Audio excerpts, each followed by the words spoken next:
The first sign wasn't the missing money. It was the silence. My brother was never quiet.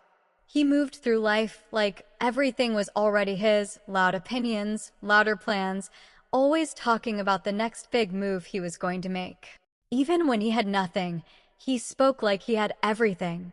So when his messages stopped, when his calls went unanswered, when his usual noise disappeared completely, that's when I knew something had already happened. I checked my accounts that same morning, not because I suspected him, but because instinct told me something wasn't right. Numbers don't lie. They don't hide behind tone or excuses or personality. They just show you what is. And what I saw was simple. Everything was gone. Not one account. Not two. All of them. Cleared. Drained with precision that didn't come from panic. This wasn't a rushed decision. This was planned. Timed. Executed in a way that only someone who thought they understood the system would attempt. For a moment, I just stared at the screen, letting the reality settle in without reacting. Because the situation wasn't as simple as it looked. To anyone else, it would have been theft. Loss. A mistake that needed to be fixed immediately, reported, chased. But I didn't move. I didn't call the bank. I didn't contact anyone.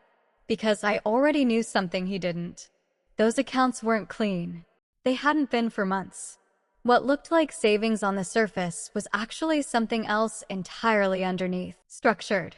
Monitored. Quietly flagged as part of something much bigger than just numbers moving from one place to another. And I was the one managing it. Not publicly. Not in a way anyone in the family ever acknowledged.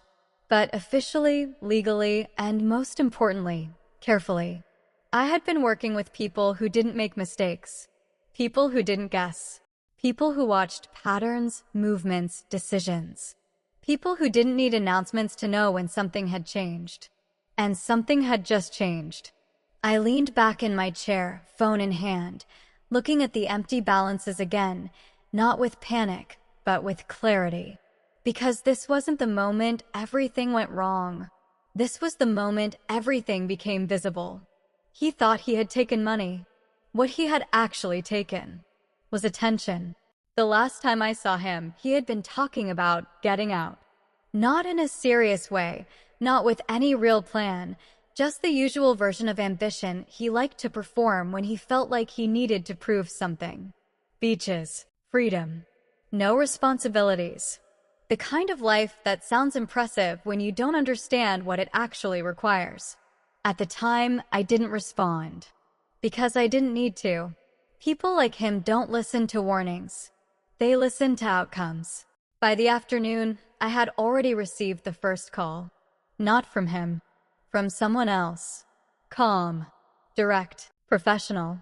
There's been movement, they said. I know, I replied. A short pause. You didn't initiate it? No.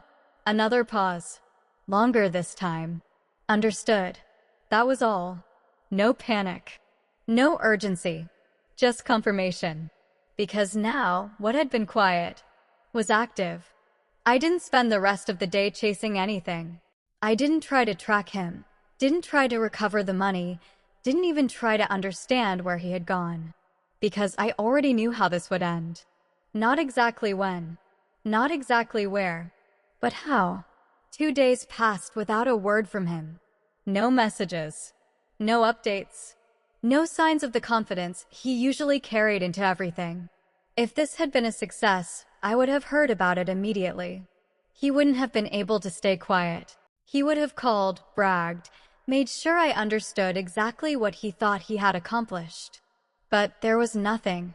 And silence like that is never a good sign. On the third day, my phone rang. His name. I let it ring once. Twice. Then answered. He didn't start with confidence this time. He didn't start with control. He started with panic. Where are you? He said the second I answered, his voice sharp, uneven, nothing like the version of himself he usually presented to the world. There was no confidence in it, no performance, no sense of control. Just pressure. Real pressure. I didn't rush to respond. Somewhere stable, I said calmly. Don't play with me right now, he snapped, lowering his voice immediately after, like he was aware of people around him. I need to know what you did. There it was. Not what happened. What I did. Because even now, even in that moment, he still believed this was something he could understand on his terms. That there was a simple explanation, a mistake, something he could fix if he just pushed hard enough. I didn't do anything, I replied. You're lying, he said quickly. The accounts, they're frozen. I can't move anything. They're asking questions. Serious questions. I leaned back slightly, letting his words settle. That's expected. A pause. What do you mean expected? He asked, slower now, more careful. That those accounts were already flagged, I said. Silence. Not the kind you fill.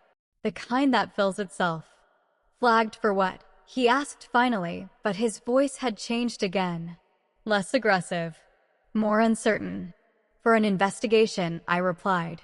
One I've been cooperating with for months. Another silence. Longer this time. Because now, the picture was starting to form for him. You're saying this was already being watched, he said. Yes. And you didn't tell me? I almost smiled at that. You didn't ask, I said. I could hear movement on his end, voices in the background, something official in the tone of it all. Doors opening, closing.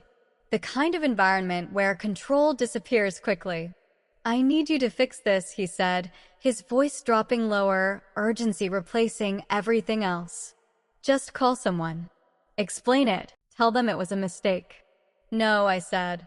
The word didn't come out harsh. It didn't need to. What do you mean no? He snapped, louder this time before catching himself again. This is serious. I know, I replied. You can't just leave me here, he said, and now there was something else in his voice. Not anger. Not confidence. Fear. Real fear. Because for the first time, he wasn't dealing with something he could talk his way out of. I didn't put you there, I said calmly. You made that decision. I didn't know, he said quickly. That's the point, I replied. Silence again. He didn't have a response for that. Because ignorance doesn't undo consequences. And now they're asking where the money came from, he added, his voice quieter now, almost like he was speaking more to himself than to me. They think I'm part of it. They don't think, I said. They're verifying. Another pause. Longer.